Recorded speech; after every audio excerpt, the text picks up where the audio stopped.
Hello, welcome back to another episode of Somewhere Between a Film and TV podcast. We're your hosts. I am Daniel Parr. And I'm Erwin. And number one, thank you so much for listening and watching. Number two, what are they going to do? They're going to like, comment, and subscribe. Erwin, we apparently survived this scariest movie ever in the world. What is it? Like the 50th movie? Like long legs? But those were some pretty long legs. I see why some people were terrified of that. There was no long legs. That was just his Nicolas name. Cage is tall. Is he? Yeah, he's tall. He's like over 6 foot. That's pretty long. What if he's more torso based than he is? Oh, I don't know. I didn't measure that. I've never met him in person. But what are we reviewing? Bring Her Back. I was going to say Brokeback Mountain. I was like, wait. It's a completely different movie. It is scary though. Broke her back? I broke her back. Wait, which way? Okay. Yeah, Bring Her Back. Yes, Danny and Michael Philippou's second film. If you haven't, also watch our Talk to Me review, because I loved that review and we did that. And that's nice that we did that review. Yeah, we'll probably, we're already reviewing this now, so if it's October and you're somehow watching this is, watch that one immediately after. But what is Bring Her Back about? It's about these two kids who lose their dad, so now they're in the foster. They're in the foster care system, and they get put up with this one woman who is also fostering another kid. Yeah, and basically this woman is crazy and wants to bring back her daughter in some sort of way through a cult. Full spoilers, by the way, for spoilers. Everything that we talk about here, because the marketing for Bring Her Back, I saw the trailer at half a time. Yeah, I only seen it once or twice, I think. I heard it showed too much. I don't know if that's true. I don't think it did. Okay. Especially the way the movie came out to be. I don't think it did. So this is, of course, A24 back in their horror realm. I think that we were both kind of let down by, what even was before this? Opus? Oh, yeah. Forgot about that. We reviewed. That was another cult movie. Oh, my gosh. And that one let me down. Me too. And this one, though, I want to ask you, first, really quick, what are your thoughts on their first movie? I thought it was really good. Yeah. It surprised me, especially for how short it was. But then I think what caught me off guard, too, was the fact that these people were YouTubers and they made pranks. Yeah. And they were just very, I guess they had a very comedic side of them. They've got a comedic energy to them that also in this one they include a couple times, and you're kind of like, why? Yeah, but it's just I guess it's fitting. Yeah, because it's I think you talked about it too beforehand, where it's comedy and horror kind of align with one another sometimes. Yeah, there's a shock and a surprise. There's always you can compare it as a setup to a joke. Yeah, this is more like a setup to a scare, and so I think that's why these guys know how to do tension so well, is because they know exactly how to set something up. Yeah. But with this movie, overall, did you love it? Did you hate it? Or are you somewhere between? I'm somewhere between loving it. Okay. So I'm up there. So what, you liked it? Yeah, I liked it a lot. Really? Yeah. Okay. I loved it a lot, actually. So that's kind of different for us. Not really. Well, that you like something and I love something? Yeah, but I liked it a lot. That was you with Lilo and Stitch. I did. You loved that movie. Yeah, it was good. I don't know. I enjoyed the changes of Lilo and Stitch. I don't care. Continue. So, with Bring Her Back, I kind of want to... Why do you feel that way? What did you love about it? What I loved about it was for sure the integration of another cult again. I always love seeing cults in movies, so I love when they when that was brought up. I also enjoy I always like not knowing, of course, the antagonists, what their goals are until later on in the movie. Yeah. And I think they did a great job with showcasing that with what's her name? Sally Hawkins. Yeah, Sally Hawkins. Why'd you say it like that? Why did you say it like that? You're like, Sally Hawkins. Because I feel, who I feel very bad for? Paddington Bear. It's probably, yeah, I get it. I kept thinking, she was in the first two movies, and now the third one. And you'd be like, oh no. Because could you imagine? You know how they were talking about how like she kept like putting this entity into different kids' bodies. What if Paddington Bear was one of them? What if he was one of those people? Dude, what do you want? There in the back. That's like a Twitter thing right there. For his life. But also the kids did a great job. Yeah, they're incredible in this. I think, and especially since they were mostly in the entirety of that movie. Yeah, especially the girl with I forget what it's called. What she has. I looked it up. There's a specific name, but she's just partially visually impaired. Yes, she did a fantastic job in this movie, and I think there are a lot of certain scenes that happened that they definitely had tension as well, and it gave me kind of anxiety as well, just because of how they executed it. Yeah. So I can echo a lot of that. I want to like say though, the reason why I love this so much is I want to get this out of the gate by saying this.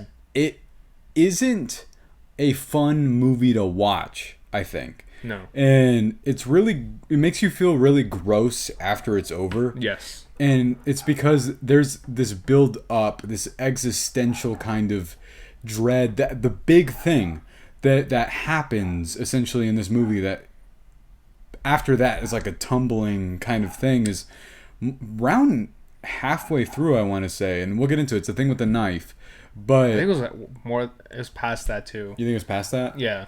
This movie reminded me so much of how you feel when you watch Yorgos Lanthimos' earlier works, where it's just like nobody. I mean, the kids in this are good in the sense that they're decent people, but a lot of his stuff was like no one was really too decent. Or the original Speak No Evil had that feeling of just this consistent. That one was like, we're caught in the situation where people just can't say no. Yeah. Here, you're put in the perspective of two children, and I've heard that people with kids have a hard time watching this movie because they like start to sympathize and empathize with like thinking that your own kid would be in this situation. Yeah.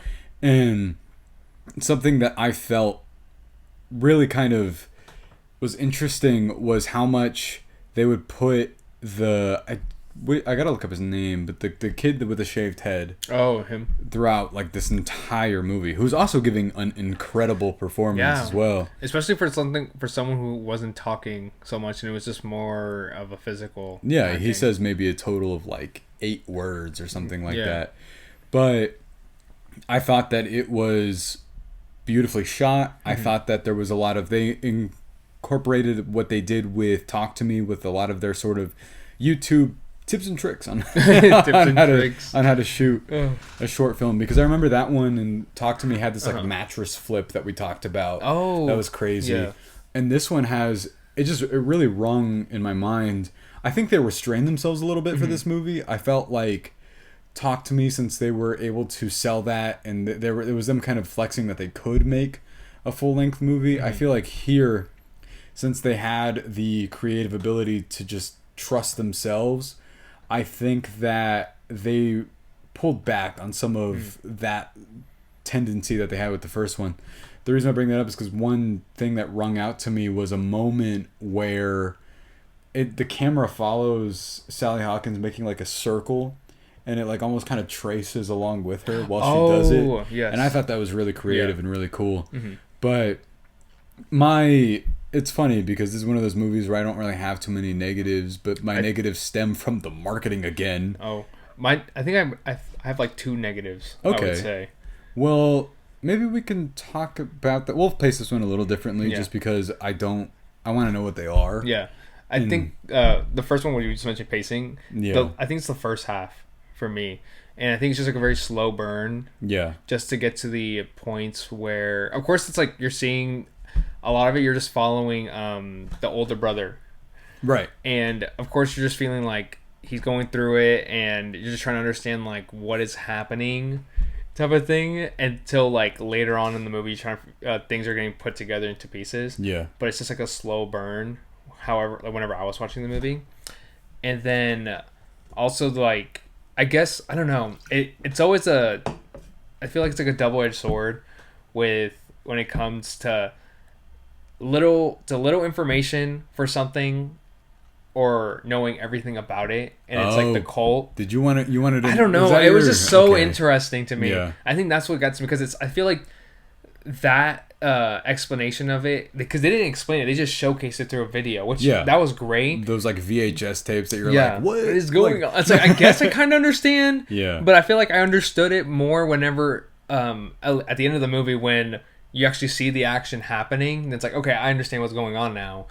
But through those VHS, I was like, I'm so confused on what's happening. It's just loud noises, and it just looks terrible. The lighting is terrible. Yeah. I can't see anything. It's so grainy. And I'm like, what is going on? Like, who'd you hire to shoot your VHS tapes? And so I was just like, I don't know what's going on, but it looks scary.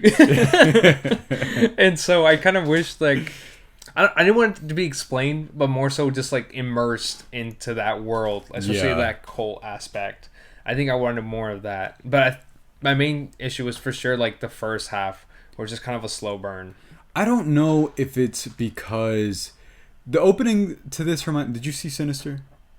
Did I see Sinister? Yes. It reminds me so much of that, where it's like they don't get into the actual lore of that guy. Yeah. He's just kind of like, hey, I'm here, I'm in the back. And maybe it's just because the fact that I found the characters in Sinister a lot more interesting than the characters I did with this movie. Really? Yeah. Wait. But I think it's because like later on they got more interesting. Not in the beginning. Beginning they're just like, I guess like everyone had their roles and what they were playing, but I just didn't really care. Yeah.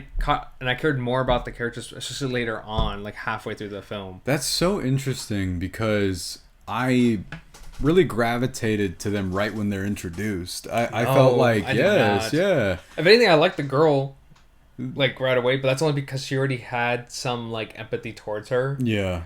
But with the older brother, he just seemed more of a brat. No, I love the brother in this, but actually. It wasn't until I cared more about him, like, for sure later on. Yeah. When it's like, oh, like, clearly this woman is messing with him. He kept peeing his pants. Dude, I get it. That's wild to me. As two people that really love working out, did you love whenever she's like, it's all that creatine? I was like, yeah, it is. Yeah, it is. So true. This movie does that thing, though, where it sets up, like, I swore something was going to happen with his weights. I was like, you don't introduce something like that in a movie like this. And after watching Final Destination. No, I think that's what it was. Like, because I mean, that's a totally different kind of horror movie, but then you go into this, and then it's like, what if we watch this guy get progressively angrier while he's lifting weights, and then there's a moment where it almost falls on him, and you're like, oh no, something's gonna happen, and then it doesn't. But I really admired, I think, the slow burn thing. It's funny that you say that, because I thought that it was actually important to creating the feeling that you get while you're watching this. Because I don't think if all that bad shit happens right away, that you end up with the movie that you end up with. I mean, don't get me wrong. I actually kind of felt like I needed just a little bit more in this movie to happen. That was kind of my negative initially in the first place. I think was just that. Yeah.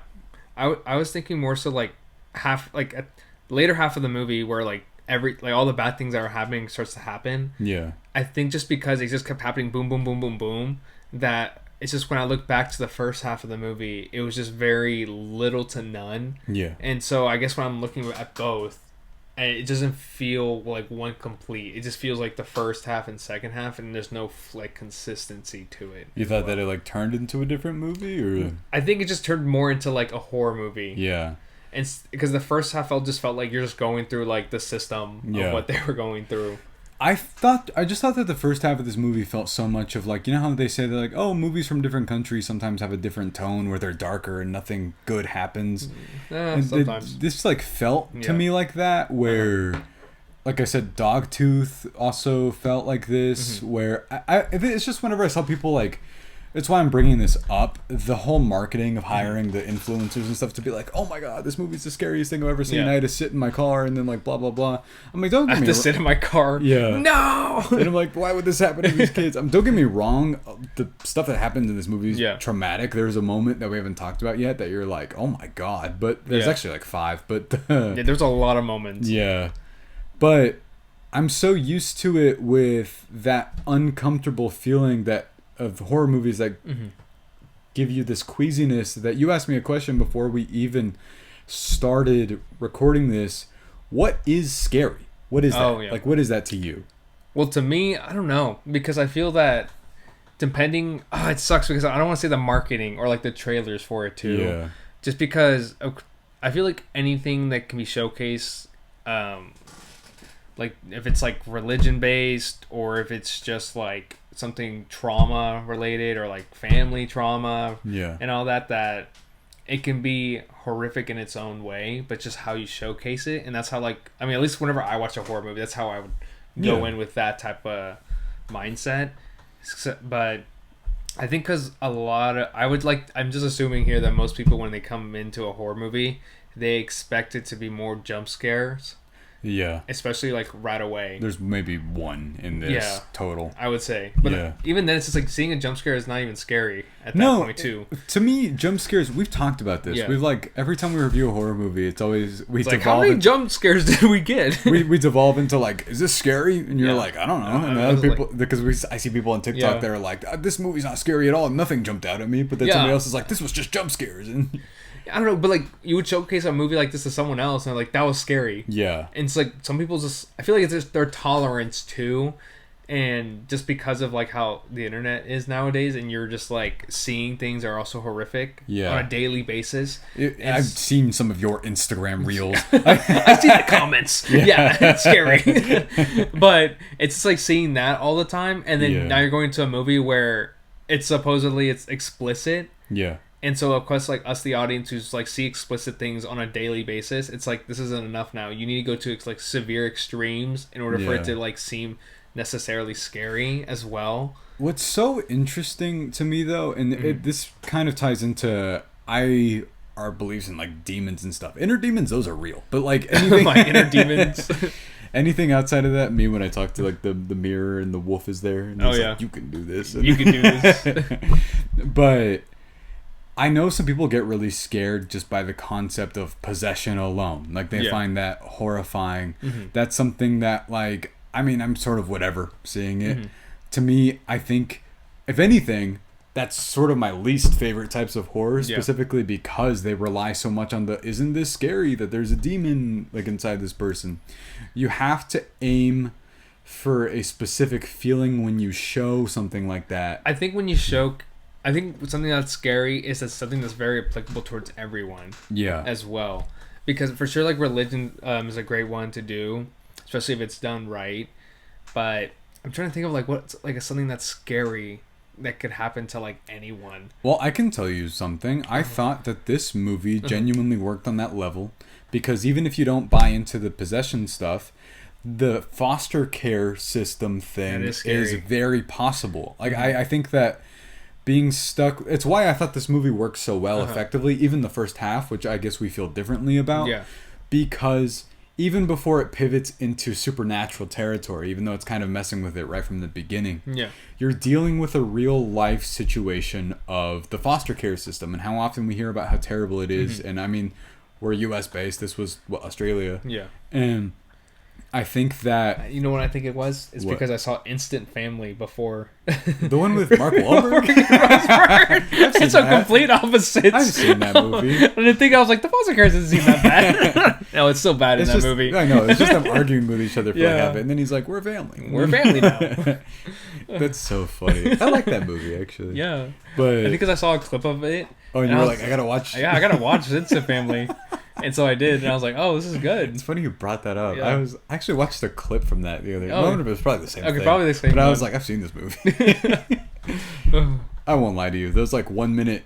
This person did this thing with those Instagram clips. Oh. Even if I've seen the movie, I still watch it. Yeah. Me when I see I haven't seen Young Sheldon, but I see so many from Young Sheldon. Just watch the show. But I've seen Young Sheldon. I know he has. And Big Bang Theory, all of it. I've seen most of Big Bang Theory. I don't know why you did that. But yeah. I'm completed. Now there's that... my... Ginny and George is a different show. No, yeah. My First Marriage or something like that? Yeah, George's First Marriage or something. Yeah. I don't know. George and Mandy? Yeah. First Marriage? I don't know why it's called that. But with this, what separates it to me, though, is let's say... I bring these movies up all the time. Mm-hmm. There's a reason why I'm bringing them up again. There's such an extreme, silly level of gore when it comes to Saw, when it comes to Terrifier, when it comes to anything in that level, Final Destination. Mm-hmm. And then there's a specific level of gore in this one that I think the reason why the restraint from them, and maybe budget even, works in their favor is because it is so simple when it's shown, and that's the most effective level of something like that. So the scene in which he's trying to connect with him on like that sort of brother level, and he hands him the knife, and then he like bites into it. That to me isn't just gore for the sake of it. I think that that's like intentionally It felt very genuine. Yeah. Yes. Did you like that? Did you think that? Well, not like that it. scene, or just generally speaking, how they handle stuff like that in this. Yes, I agree, because I think it's also one of those things. It sucks. I feel like I'm contradicting to myself earlier of what just like showing less is more. Yeah.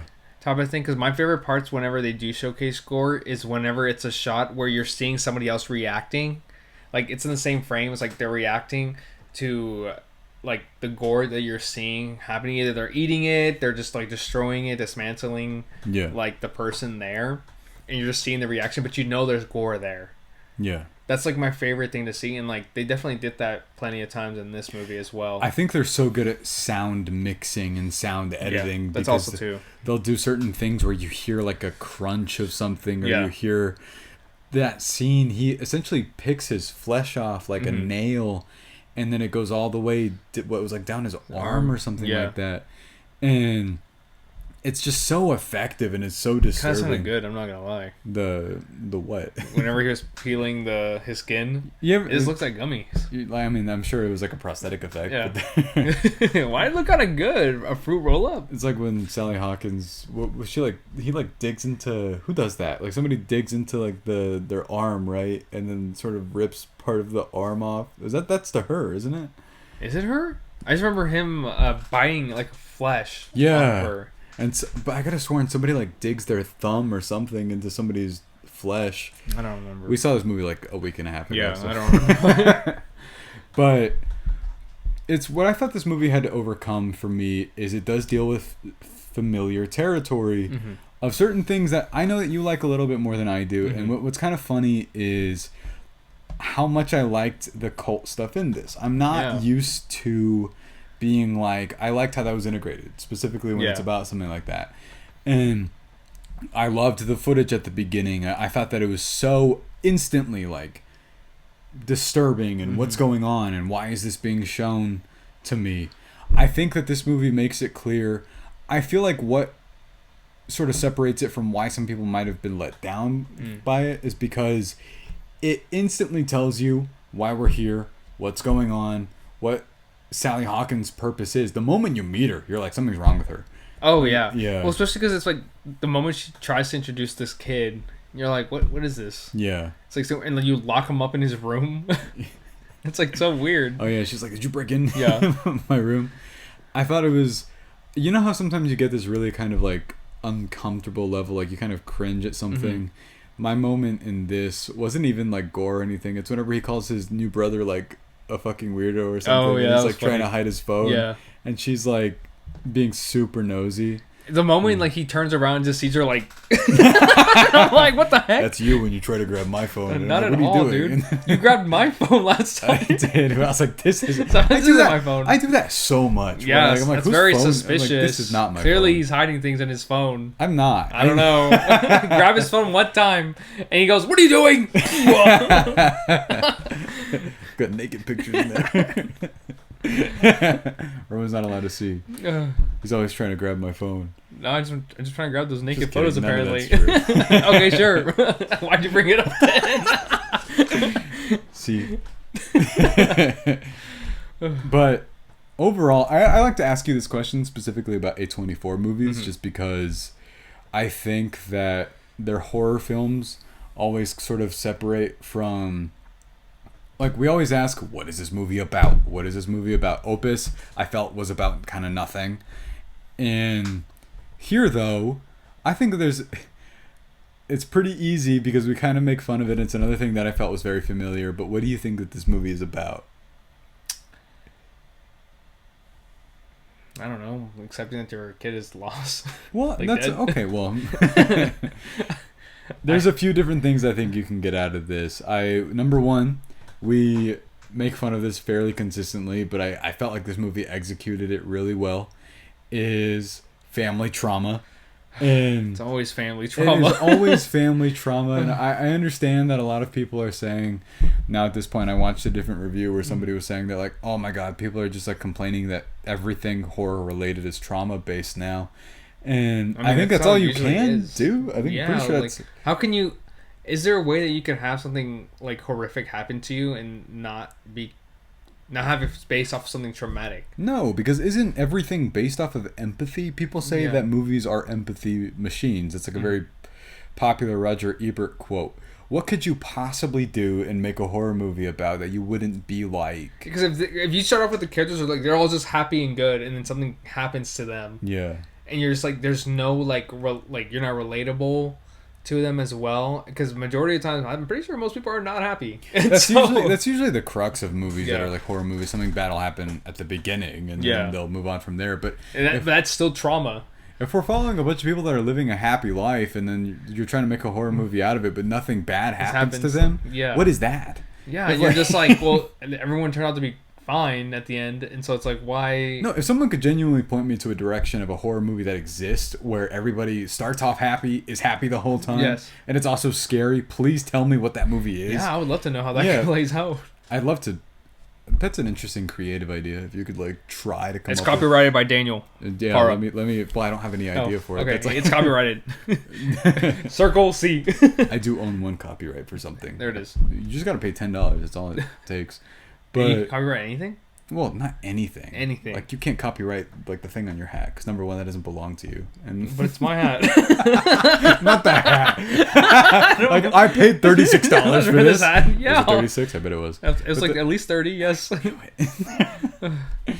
But I think that in order to make horror films that are effective, I think that you do need to have that specific, not relatability, but you need to have empathy for the characters that are being shown. But it's like not just in horror though, but I feel like that's like in any like great movie, any good movie that you're following a main character or like several characters as well. Just something about them that's broken and you just have that empathy towards them. No, how often do you complain about Rocket Raccoon? Yeah, that's a perfect example. Yes. He doesn't have a happy life at all. No. His whole his best friends were killed when he was like 2. A baby. Yeah. But that's an interestingly very good example just based off of like how things are shown and then that's a creation of you caring about these people. I mean, initially. I guess like in the first Guardians movie, you're literally you're showed the characters first off, but then throughout the movie you get to hear more about their past and how tragic their past is. And so when they're struggling throughout the entire movie, you care because you're like, oh, like they struggled so much and they're just trying to do one good thing, and until that one good thing pays off later on. But my question to you is, if you felt like, why didn't you feel the first half of this was as effective for you as it could have been if later on? I know you felt that way. I think it's just because of the lack of characterization of like the older brother.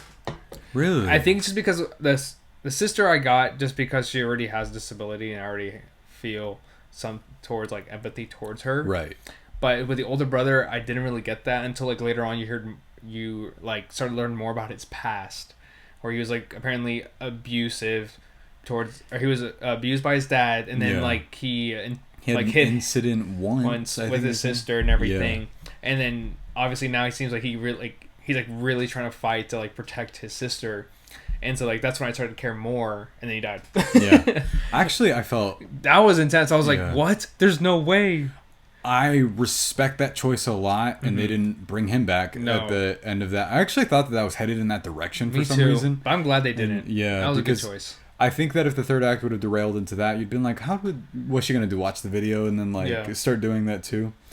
I think that the reason why this was so effective for me is also because I really, really liked Sally Hawkins' character. Not her as a person, do not get me wrong, God no, but they give her such a decent reasoning for why she's doing what she's doing. Yeah. I mean, none of it's justifiable, but she cared so much about her daughter, right? Yeah, bring her back. Yeah, her daughter. And you don't really realize what this kid has going on till later on within the movie, and that's sort of why I think I said this earlier, but I think that's why some people might have been let down by this, is because it's so straightforward. There's not a single, what it was too, then. Yeah, there's not a single reveal. There's no twist. It essentially directly tells you, here's why she's doing this. There's no like, oh, it turns out it was actually another demon this whole time. It turns out it's another demon. Knock, knock. Who's there? Another demon. But I've seen but there's movies that do that. You know, where it's like, bring my daughter back, and then some other demon's like, ah. Yeah, that's true. I feel like that's you messed with the wrong demon today.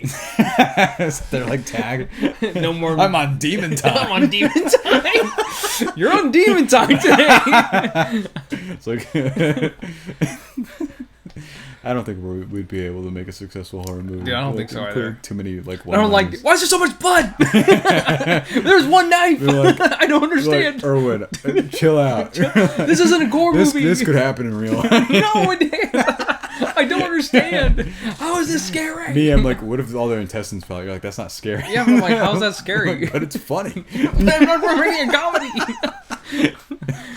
Yeah, I can't do it. Daniel Parr, I just don't understand. Trejo is separated due to creative differences. 50 articles. And then they interview me, and they just go, Erwin, why are you and Daniel having a huge fight and not being able to direct any more things together? And I just go, I just don't like gore. Daniel Parr, why would you work with Erwin Trejo again? I'm like, you know, you just didn't get it. But we're working on another action film. We're going to put 30 fight scenes in a movie. 30 fight scenes in 1 minute. It's be like nothing you've ever seen before.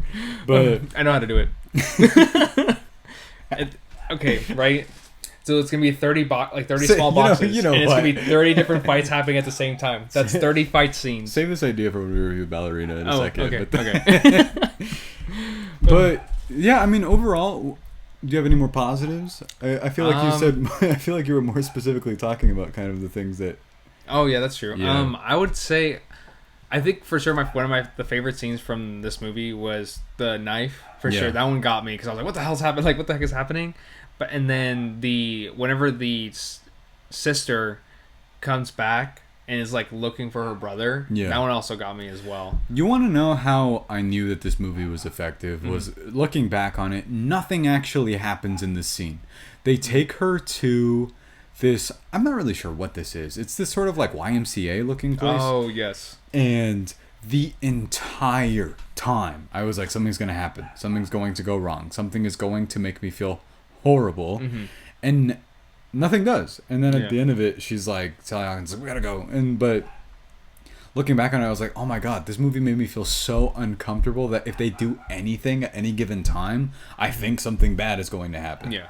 I think actually for me, the scariest scene in this movie is kind of in the middle. It's with the brother, and I couldn't tell you why, because it doesn't pay off as a scare or anything.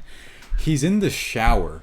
And his dad, like... Really? I did not find that scary. I don't know why. Yeah. I think it was just because it made me really anxious. And I also thought... You just don't like it when people... It's like when he hits his head on the back thing and then he's in the hospital right after. That just made me feel so uncomfortable. I mean, I thought it was interesting. In retrospect, I felt really bad for what just an innocent kid was going through. The one that was possessed the whole time, because I was thinking about how one of my biggest fears is not being able to be in control of your own body, and I think that's part of why is because that scene in which his stomach is so expanded because he ate the whole corpse of or us after a buffet. Yeah, I'm waiting for that to be a meme, by the way, that scene specifically. But because whenever he's walking out, his stomach's so full. It's like I know the internet. I was like, but. I also thought that the last shot was really effective, where Sally Hawkins is carrying. Oh, yeah, that was a good shot. Her daughter, and For me, one other moment that I thought was really effective was by the social worker in this. I felt really bad for because she didn't do anything. The way she was running, I can't. And the way she got hit by a car, I kind of laughed a little bit. Dude, that was kind of. I think it's because my whole audience did. Yeah. I think it's because it wasn't in the sense that it was like, unintentionally funny. Yeah. I think it was more just like this shock of like, what the fuck? Yeah. Because there was audible like groans in my theater, at least, when people were very obviously uncomfortable. Yeah. I like listening to conversations coming out of movies like this and hearing people around me a lot. Some people were like, that was like fucked. Yeah. And so you like when people were talking during the movie? No, this was after. Oh. This was okay. I don't like when people I don't like okay, that. but like okay. I had another experience like that, but yesterday with the Phoenician scheme. But your wife knows who Bill Murray is. But how old was the couple? Dude, like 40s, 50s maybe. Oh yeah, they have to know. No, he was because he was like meeting with his wife. He's like, that's Bill Murray. I was like, dude, game is game. You still gotta flirt with your wife. Like, that's Willem Dafoe. I'm like, a fucking. He's got like the most recognizable face in the world. Man. I love Willem Dafoe. But yeah, no, I love this a lot. I think that I'm separated on it a little bit just because of I guess the first initial half of this. Yeah. But for me, I also think that the first the slow burn part of this is important, just for the overall narrative to work. And could I see a world in which it was paced faster? I guess maybe because it was already a short movie though. It was like an hour 41, I think. Yeah. Yeah. My one negative is probably just that I too would also have liked a little bit more characterization of just everybody, really. Yeah, because they try to do that with the kid as well, seeing like he's a missing kid and everything. Yeah. And I mean, I feel like it was already established because he was already in the foster care system, but of course, like realizing like what he's going through and then like he's a missing kid, it's like they could have. I don't know. It's like I guess they could have expanded more, but at the same time, I don't know where. I don't know where either. And you know what's funny is, I think that this has literally. I got to go back and watch a review for Talk to Me, but I'm pretty sure I had the same exact problem. I think I had one problem, and that it was that I wish that the characters had a little bit more to them. Yeah. But I probably love both of these movies equally. I also wouldn't want to compare them just because this is aiming more for like making you feel disgusting, and that movie's a little bit more like, we're gonna make you feel uncomfortable, but we want this to be fun. Yeah. This felt like a different pivot in a different direction, I think. But overall, what'd you think? Yeah, that was good. Yeah? Yeah. What's your score?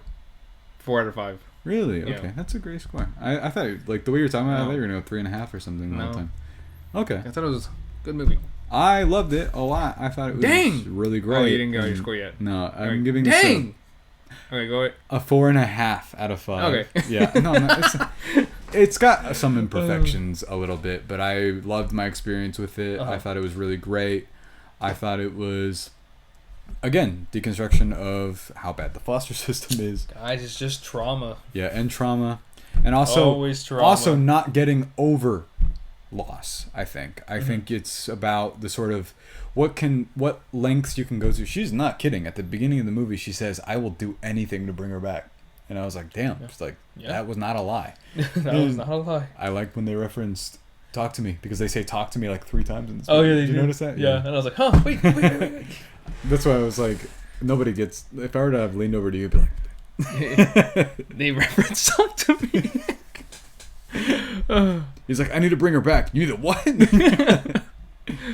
Yeah, overall, what did you guys think of Bring Her Back? I want to see what these guys are doing from here on out, obviously. I think that... I gotta see some of their like YouTube videos that totally they made. Different. Yeah. Completely different. I think because they showed like those previews and everything, and they were explaining like what they did and like the process they went through, especially with Talk to Me.